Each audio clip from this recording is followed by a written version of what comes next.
Welcome to advance classroom. আজকে তোমাদের আমি ক্লাস 11-এর একটা চ্যাপ্টার নিয়ে এসেছি, যেটা ত্রিকোণমিতিক কোণ পরিমাপন বা মেজারমেন্ট অফ ট্রিগোনোমেট্রিক অ্যাঙ্গেল। কোণ পরিমাপন, কোণ সম্পর্কে তোমরা আগে পড়েছো, ক্লাস 10-এ তোমাদের ছিল। সেখানে তোমরা কোণ পরিমাপের কিছু পদ্ধতিও পড়েছো, তোমরা কোণ কাকে বলে সেটাও জানো। তো সেগুলো আমি পরে পরে একটু একটু বলতে থাকবো, বাট এখন আমি তোমাদের ত্রিকোণমিতি নিয়ে একটু বলি। ত্রিকোণমিতির উদ্ভাবনা করেছিলেন বিখ্যাত গ্রিক জ্যোতির্বিদ ও গণিতজ্ঞ হিপ্পারকাস। আচ্ছা, এখন আমরা দেখো জানি যে তিনটি বাহু বিশিষ্ট যে ক্ষেত্র তাকে আমরা ত্রিভুজ বলি, আর এই ত্রিভুজেরই তিনটে কোণ থাকায় একে ত্রিকোণও বলা হয়। এখন দেখো ত্রিকোণমিতির মধ্যে দুটো ভাগ আসছে, একটা আসছে ত্রিকোণ, একটা আসছে মিতি। ত্রিকোণ বা ত্রিগোণ এটার অর্থ হলো ত্রিভুজ, আর মিতি বা মেট্রন এটার অর্থ হলো পরিমাপন পদ্ধতি। তাহলে ত্রিকোণমিতির মানেটা কি দাঁড়ালো? ত্রিভুজের পরিমাপন পদ্ধতি, ত্রিভুজের তিনটে কোণের পরিমাপন পদ্ধতি। ত্রিকোণ মানে হচ্ছে ত্রিভুজের তিনটে কোণ, সরি এখানে একটু ভুল লিখেছি, ত্রিভুজ ঠিক নয়, ত্রিভুজের তিনটে কোণ, ঠিক আছে। আর মিতি হচ্ছে পরিমাপন পদ্ধতি। গণিতের যে শাখায় ত্রিভুজের তিনটে বাহু, তিনটে কোণ ও তার ক্ষেত্রফল, তাদের পারস্পরিক সম্পর্ক সম্বন্ধে আলোচনা করা হয় তাকেই ত্রিকোণমিতি বলা হয়। আচ্ছা, তাহলে বোঝা গেল ত্রিকোণমিতি কাকে বলা হচ্ছে। এটা তোমরা জেনে রাখো, যে কোনো জিনিস পড়বার আগে সেটা সম্পর্কে একটু বিস্তৃত জেনে নেওয়াটা খুবই ভালো। বর্তমানে এই ত্রিকোণমিতি আমাদের অনেক ক্ষেত্রে ব্যবহার করা হয়। এখানে আমরা ত্রিকোণমিতির যে সংজ্ঞা দিলাম তাতে আমরা জানতে পারছি যে ত্রিভুজের তিনটে কোণ, কিন্তু এখানে শুধু ত্রিভুজ নয়, যে কোনো কোণ সম্পর্কিত আলোচনা এর বিষয়বস্তু হয়। সেই জন্য একে শুধুমাত্র কোণ পরিমাপন সম্বন্ধীয় বিজ্ঞানও বলা হয়, ঠিক আছে। আচ্ছা, আমরা আগে যে কোণ জেনেছি, সেই কোণ আমরা জ্যামিতিক কোণ জেনেছিলাম। জ্যামিতিক কোণের কি ছিল? দুটো সরলরেখা যখন পরস্পরকে ছেদ করে, যে বিন্দুতে ছেদ করছে সেটাই হলো তার কোণ, সেখানে একটা কোণ উৎপন্ন হচ্ছে, সেটা হচ্ছে জ্যামিতিক কোণ। সেই জ্যামিতিক কোণে আমরা একটা শর্ত জানতাম, যে সেই জ্যামিতিক কোণ কখনোই ঋণাত্মক হয় না, সবসময় ধনাত্মক হয়। কিন্তু এখানে ত্রিকোণমিতির যে কোণ পরিমাপ, সেই কোণে আমি দেখতে পাবো যে কোণ ধনাত্মকও হতে পারে আবার ঋণাত্মকও হতে পারে, এবং সেটা কিভাবে সেটা এখন বলবো। দেখো, ও এক্স একটা সরলরেখা এবং ও পি অপর একটি সরলরেখা। ও এক্স থেকে যখন প্রথমে ও এক্স এর ওপর ও পি সমাপতিত, মানে ওপরে ওভারলেপ যেটা বলে, এর ওপরে ছিল, এর ওপর থেকে এই ওপিটা আস্তে আস্তে ওপর দিকে উঠে যেতে থাকলো, ওপর দিকে উঠে গিয়ে এখন এই অবস্থানে দাঁড়িয়ে আছে। তাহলে এর মুভমেন্টটা কোন বরাবর হলো? এই যে এই বরাবর, দেখো তীর চিহ্ন দেওয়া আছে, এই বরাবর হয়েছে, দিয়ে পরে ওপিতে গেছে। সুতরাং এখন যে কোণটা হয়েছে এক্স ও পি, এই যে এই কোণটা, মানে এই কোণটা হচ্ছে আলফা কোণ, ওকে। আচ্ছা, এটা আরেক প্রকারেরও কোণ সৃষ্টি করেছে, যদি এই ও এক্স এর ওপর থেকে ও পিটা এই বরাবর না গিয়ে এই দিক ঘুরে এরকম করে এসে এখানে আসতো, তাহলেও আসতে পারতো, দিয়ে পরে এই পজিশনে দাঁড়াতে পারতো। ও এক্স এর ওপর থেকে ও পি এই দিকে গেছে যখন, তখন এই কোণটা হয়েছে, এই যে তীর দেওয়া আছে। আবার যদি এদিক দিয়ে ঘুরে এই যে তীর দেওয়া আছে এরকম করে এসে এই অবস্থানে আসতো, সেটাও তো হতে পারতো। সেক্ষেত্রে এক্স ও পি কোণটা কিরকম হতো? এইরকম হতো, এই যে এই দিকে হতো এক্স ও পি কোণ। এটা হলো এক্স ও পি কোণ, এটা হলো এক্স ও পি কোণ, এই কোণটা। এই কোণটাকে আমি ধরলাম বিটা কোণ, বড় কোণটাকে, আর ছোট কোণটাকে ধরলাম আলফা কোণ। আচ্ছা, এরপরে তোমরা প্রত্যেকের বাড়িতে ঘড়ি আছে নিশ্চয়ই, ঘড়িটা দেখে নাও। ক্লকওয়াইজ, অ্যান্টি ক্লকওয়াইজ, ঘড়ির কাঁটার দিকে, ঘড়ির কাঁটার বিপরীত দিকে। সব সময় দেখবে ঘড়ির কাঁটা এই ওপর থেকে নিচের দিকে যাচ্ছে, এদিক থেকে এই দিক থেকে ঘুরে এই বরাবর যাচ্ছে, এটা হচ্ছে ঘড়ির কাঁটার দিকে। আর যদি এটা ওপর দিকে যায় সেটা হচ্ছে ঘড়ির কাঁটার বিপরীত দিকে। সুতরাং আমি বলতে পারি বিটা যে কোণটা সৃষ্টি হয়েছে এটা অবশ্যই ওপি ঘড়ির কাঁটার দিকে গেছে, তারপর বিটা কোণ সৃষ্টি হয়েছে, আর ঘড়ির কাঁটার বিপরীতে গেছে তখন আলফা কোণের সৃষ্টি হয়েছে। এবার কোনটা ধনাত্মক কোনটা ঋণাত্মক সেটাও বলে দিই। যখন ঘড়ির কাঁটার দিকে যাবে তখন হবে ঋণাত্মক বা নেগেটিভ, যখন ঘড়ির কাঁটার দিকে যাবে, ঘড়ির কাঁটার বিপরীত দিকে যাবে তখন হবে ধনাত্মক বা পজিটিভ। এখানে লেখা আছে দেখো, যখন এক্স ও পি সমান আলফা তখন সেটা ধনাত্মক কোণ বা পজিটিভ।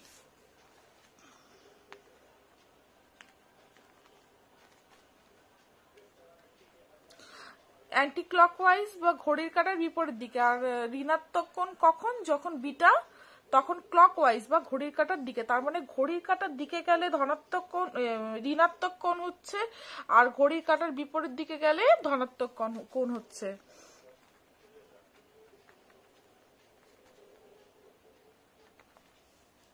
ওকে, এটুকু বোঝা গেল। এখন দেখো এক্স ও হচ্ছে প্রাথমিক বাহু বা ইনিশিয়াল আর্ম, আর ওপি হচ্ছে অন্তিম বাহু বা ফাইনাল আর্ম। এই প্রাথমিক বাহু অন্তিম বাহুর মাঝখানে দুটো কোণ তৈরি হয়েছে, একটা হলো ক্লকওয়াইজ একটা হলো অ্যান্টি ক্লকওয়াইজ। ক্লকওয়াইজ যখন যাচ্ছে তখন হচ্ছে ঋণাত্মক, আর যখন অ্যান্টি ক্লকওয়াইজ যাবে তখন হচ্ছে ধনাত্মক। এটাই হচ্ছে মেন এখানে ব্যাপার।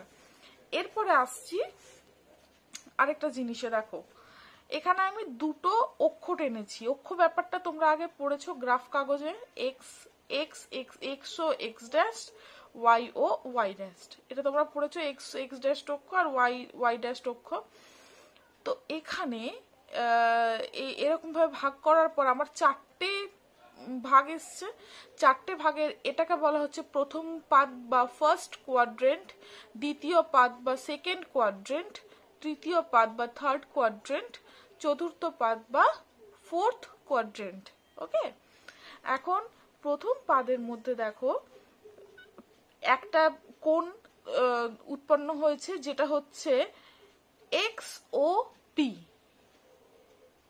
আচ্ছা, এটা কোন দিকে যাচ্ছে তীর চিহ্ন দিয়ে বুঝিয়েছি, ও এক্স থেকে ও পি তে গেছে, এইভাবে ঘুরছে, এটা এইভাবে ঘুরছে মানে হচ্ছে অ্যান্টি ক্লকওয়াইজ ঘুরছে। প্রথমে ও পি তে গেছে, ও পি এর পরে ও কিউ গঠন করেছে, তারপরে ও আর গঠন করেছে, তারপরে ও এস গঠন করেছে।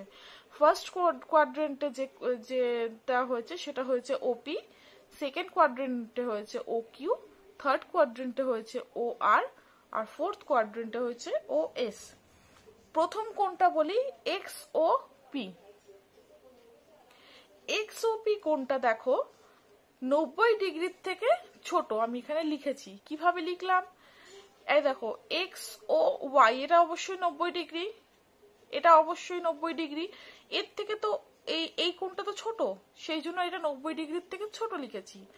সেকেন্ড কোয়াড্রেন্টে যখন চলে গেল তখন ওটা অবশ্যই 90 ডিগ্রির থেকে বড় এবং 180 ডিগ্রির থেকে ছোট। এই কোণটা এখান থেকে শুরু হয়, এই কোণটা হবে এটা, হ্যাঁ এই কোণটা, এই পুরো কোণটা, এটা হচ্ছে 90 ডিগ্রি, এইটুকু 90 ডিগ্রি ছিল, তাহলে এটা 90 ডিগ্রির থেকে বড়, আর এখান থেকে এটা হচ্ছে 180 ডিগ্রি, তাহলে 180 ডিগ্রির থেকে ছোট। এরপর আসছি ও আর, এক্স ও আর, এই কোণটা, এই পুরো কোণটা, এই দিকে নয় কিন্তু, আমি পুরোটা এই দিকে যাচ্ছি কিন্তু, তাহলে অ্যান্টি ক্লকওয়াইজ যাচ্ছি, অ্যান্টি ক্লকওয়াইজে এই কোণটা এক্স ও আর, এটা দেখো 180 ডিগ্রির থেকে বড়। আচ্ছা, এতটা হলে কত কোণ হচ্ছে? 90 90 90, 3 9 27, 270।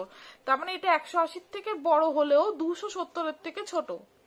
আচ্ছা, ফোর্থ কোয়াড্রেন্টে যেটা আছে ও এস, তার মানে এক্স ও এস, পুরো এই কোণটা, এতটা কোণ এখান থেকে শুরু হয়েছে এরকম করে এসে এতটা পর্যন্ত কোণটা। ওকে, এই কোণটা দেখো 270 এর থেকে বড়। এভাবে যদি এই ওপি রশ্মিটা ঘড়ির কাঁটার বিপরীতে মানে অ্যান্টি ক্লকওয়াইজ একবার ঘুরে ঘুরে আসে 0 থেকে 360 এর মাঝখান অব্দি, এই এতটা আসলে 360 হয়ে যাবে, ওভারল্যাপ হলে 360 হয়ে যাবে। 360 আগে অব্দি যে কোনো জায়গাতে যে কোনই উৎপন্ন করুক সেটা পজিটিভ হবে, ঠিক আছে। এরপরে আমি আসছি টাইপস অফ মেজারমেন্ট বা কোণ পরিমাপন পদ্ধতি। তিনটে পদ্ধতি আছে। তিনটে পদ্ধতির মধ্যে প্রথম পদ্ধতিটা হচ্ছে ষষ্ঠিক পদ্ধতি বা সেক্সাডেসিমেল সিস্টেম অর ইংলিশ সিস্টেম। এখানে কি হচ্ছে, এখানে একটা সমকোণ, যে একটা সমকোণ ধরো এই হলো একটা সমকোণ, এই সমকোণটাকে সমান 90টি ভাগে ভাগ করব। তার মানে এই যে এরকম করে 90টি ভাগে ভাগ করব, এরকম করে আমি 90টা ভাগে ভাগ করব, ঠিক আছে। এখানে আমি 90টা করতে পারলাম না, যাই হোক এরকম 90টা ভাগ হবে। ভাগ করে প্রত্যেকটা ভাগকে 1 ডিগ্রি বলবো। তখন এই যে একটা ভাগ হলো, এই যে একটা ভাগ, এটা তো একটা ভাগ, এই একটা ভাগকে বলবো এইটুকু মান হচ্ছে 1।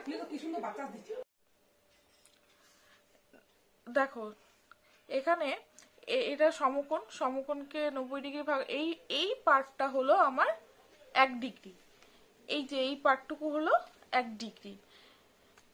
এখন এই যে 1 ডিগ্রিটা আমি আঁকলাম, আবার ধরো এই হলো আমার 1 ডিগ্রি আঁকলাম। 1 ডিগ্রিকে যদি আমি আবার 60 ভাগে ভাগ করি, এরকম করে 60 ভাগে ভাগ করলাম, এই 60 ভাগে ভাগ করার পর এই যে একটা ভাগ, এই একটা ভাগকে বলবো আমি 1 মিনিট। 1 ডিগ্রি কোণকে সমান 60 ভাগে ভাগ করে প্রত্যেকটি ভাগকে বলা হবে 1 মিনিট। এটা হলো 1 মিনিট। আবার এই 1 মিনিটকেও আমি ভাগ করলাম সমান 60 ভাগে, সমান 60 ভাগে ভাগ করে এই একটা ভাগকে বলবো 1 সেকেন্ড। তাহলে এখান থেকে আমি কি জানতে পারলাম, যে 1 সমকোণ সমান 90 ডিগ্রি, 1 ডিগ্রি সমান 60 মিনিট, আর 1 মিনিট সমান হচ্ছে 60 সেকেন্ড, ঠিক আছে। এরপরে দ্বিতীয় যে পদ্ধতি সেটাতে চলে আসি শতক পদ্ধতি বা সেন্টিসিমাল সিস্টেম আর ফ্রেঞ্চ সিস্টেম। এই সিস্টেমটাতে কি বলছে, 1 সমকোণ যেটা এখানে ছিল আমি 90 ভাগ করেছিলাম, সেটা এখানে 100 ভাগ করব এবং একটা ভাগকে 1 গ্রেড বলবো। এবার 1 গ্রেডকে আবার 100 ভাগ করব, একটা ভাগকে বলবো 1 মিনিট। আবার ওই 1 মিনিটকে আবার 100 ভাগ করব, সেটাকে বলবো 1 সেকেন্ড, ঠিক আছে। তার মানে আমি ষষ্ঠিক পদ্ধতির ক্ষেত্রে 1 সমকোণকে 90 ভাগে ভাগ করেছিলাম এবং 1 ডিগ্রিকে 60 ভাগে ভাগ করেছিলাম, 1 মিনিটকে 60 ভাগে ভাগ করেছিলাম সেকেন্ড করবার জন্য। কিন্তু শতক পদ্ধতিতে 1 সমকোণকে 100 ভাগে ভাগ করব, 1 গ্রেডকে 100 ভাগে ভাগ করব, আবার 1 মিনিটকেও 100 ভাগে ভাগ করব সেকেন্ড করবার জন্য। এরপরে লাস্ট পদ্ধতি যেটা, সেটাই চলে আসি বৃত্তীয় পদ্ধতি বা সার্কুলার সিস্টেম। এটা কি, আচ্ছা শতক পদ্ধতিটা এটা আমাদের সিলেবাসে নেই, মানে আমাদের এখানে আমাদের কোনো অঙ্ক সেরকম নেই, আমাদের মেন লাগবে ষষ্ঠিক এবং বৃত্তীয় পদ্ধতি, এই দুটো পদ্ধতি ভালো করে পড়বে। বৃত্তীয় পদ্ধতি বা সার্কুলার সিস্টেমে কি বলছে, এখানে কোণ পরিমাপের একক হলো রেডিয়ান, ঠিক আছে। কোণ পরিমাপের একক হলো রেডিয়ান। এরপরে কোণটা কিভাবে সৃষ্টি হবে, এই হলো একটা ও কেন্দ্রীয় বৃত্ত, এটা হলো একটা বৃত্ত যার কেন্দ্র হচ্ছে ও এবং ব্যাসার্ধ হলো ও এ। ব্যাসার্ধের মান কত, স্মল আর। ও এ হলো ব্যাসার্ধ, স্মল আর হলো ব্যাসার্ধের মান। এখন যদি আমি এই ব্যাসার্ধের সমান করে এ বিন্দুতে বসিয়ে এ বি বৃত্তচাপ কেটে নিতে পারি, যেখানে তাহলে কি হলো, ও এ সমান এ বি বৃত্তচাপ হলো। তাহলে ব্যাসার্ধের সমান করে যদি আমি বৃত্তচাপ কাটি এবং যেখানে কাটাটা হলো সেই বিন্দুর সাথে কেন্দ্রটা যুক্ত করে দিই, তারপরে কেন্দ্রে যে কোণ উৎপন্ন হচ্ছে সেটাই হলো 1 রেডিয়ান। ওকে, মানে ব্যাসার্ধের সমান করে বৃত্তচাপ কেটে নেওয়ার পরে কেন্দ্রের সাথে সেই বিন্দু যোগ করবার পর কেন্দ্রে যে কোণ উৎপন্ন হবে তার মান হলো 1 রেডিয়ান। সেটাই লিখেছি। দেখো, ও কেন্দ্রীয় বৃত্তের ব্যাসার্ধ ও এ সমান আর একক, ওই ব্যাসার্ধের সমান করে এ বি বৃত্তচাপ কেটে নেওয়া হলো, ও বি যুক্ত করা হলো। এখন যে কোণ উৎপন্ন হলো এ ও বি, তার মান 1 রেডিয়ান। একে আমরা 1 রেডিয়ানকে আমরা কিভাবে প্রকাশ করব সেটা দেখিয়েছি। 1 সি দিয়ে প্রকাশ করব। যদি এর মান 2 হয় তখন 2 সি, যদি পাই হয় পাই সি দিয়ে প্রকাশ করব। আচ্ছা, এরপরে আরো কিছু জিনিস তোমরা জেনে নাও, দুটো ব্যাপার। সেটা হলো পাই। পাই তোমরা জানো, পাই এর মান হয়, আমরা এই অঙ্ক করতে গেলে 22/7 লিখি, কিছু ক্ষেত্রে আমরা 3.14 লিখি। তো ওই দুটোই ওর মান, কিন্তু কোনোটাই ওর একদম মানে অ্যাকুরেট মান পাওয়া যায় না। পাই হলো একটি অমেয় সংখ্যা, অর্থাৎ একে দুটি ধনাত্মক অখণ্ড সংখ্যার অনুপাত রূপে প্রকাশ করা যায় না। তাই জন্য পাই হলো ধ্রুবক। পাই হলো একটা ধ্রুবক রাশি, এর যেটা মান সেটাই ওর মান। পাই হলো ধ্রুবক রাশি। আবার বৃত্তের ব্যাসার্ধ যদি আর হয় তাহলে তার ব্যাস হবে 2r, বৃত্তের পরিধি হবে 2πr। এটা তোমরা জানো, এই ব্যাপারটা তোমরা জানো, তাও আমি আরেকবার বলে দিলাম। এরপরে দেখো, তোমরা বইয়ের একটা জায়গাতে চলে যাবে, সংক্ষিপ্তকরণ বা সামারাইজেশন লেখা আছে। এখানে বলেছে, আমি এই লাইনটা তোমাদের আগেই বলে দিয়েছি, কোন বৃত্তের ব্যাসার্ধের সমান দৈর্ঘ্যের চাপ তার কেন্দ্রে যে সম্মুখ কোণ উৎপন্ন করে তাকে 1 রেডিয়ান বলা হয়। এটা আমি তোমাদের আগে আলোচনা করে দিয়েছি। 1 রেডিয়ান একটি ধ্রুবক কোণ। আচ্ছা, 1 রেডিয়ান সমান হচ্ছে 2/পাই সমকোণ। তাহলে এর মানটা কত? 57 ডিগ্রি 17 মিনিট 44.8 সেকেন্ড প্রায়। ওকে, 1 রেডিয়ান মানে হচ্ছে 2/পাই সমকোণ, সমান হচ্ছে 57 ডিগ্রি 17 মিনিট 44.8 সেকেন্ড প্রায়। এরপরে দেখি কি আছে। এরপরে বলছে 90 ডিগ্রি। 90 ডিগ্রি সমান হচ্ছে 100 গ্রেড, সমান হচ্ছে pi radian by 2। Pi radian সমান হচ্ছে 180 ডিগ্রি। পাই রেডিয়ান সমান দুইটা দিকে গুণ হয়ে যাচ্ছে 180 ডিগ্রি। একটি নির্দিষ্ট কোণের, আচ্ছা এটা হচ্ছে ষষ্ঠিক, শতক এবং বৃত্তীয় পদ্ধতির সম্পর্ক যদি বাই চান্স কোশ্চেন আসে যে এদের মধ্যে সম্পর্ক কি, তখন তোমাকে এটা লিখতে হবে।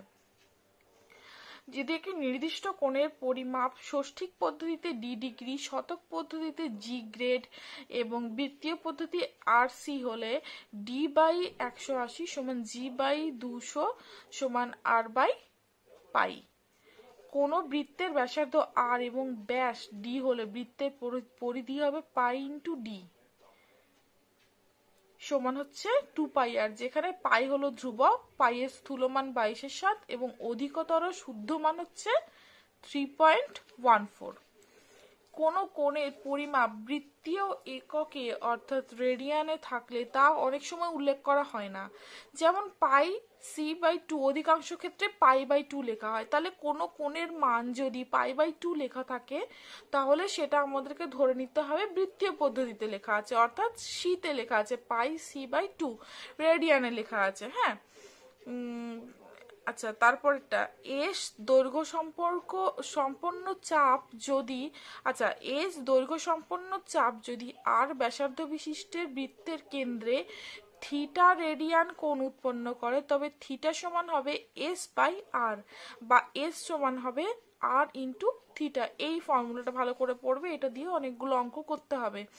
যদি বৃত্তচাপটার মান হয় এস, যদি ব্যাসার্ধের মান হয় আর, আর বৃত্তে যে কোণ উৎপন্ন করছে ওরা সেটার মান যদি হয় থিটা, তাহলে থিটা সমান হবে এস বাই আর, থিটা সমান হবে বৃত্তচাপ বাই ব্যাসার্ধ। ঠিক আছে? আচ্ছা, আমি মোটামুটি পুরো ব্যাপারটা তোমাদের সাথে আলোচনা করে দিয়েছি। এরপরে তোমরা অঙ্কগুলো সলভ করতে থাকো। কোনো প্রবলেম হলে আমাকে কমেন্ট সেকশনে জানাও, আমি পরের ক্লাস নিয়ে আসছি।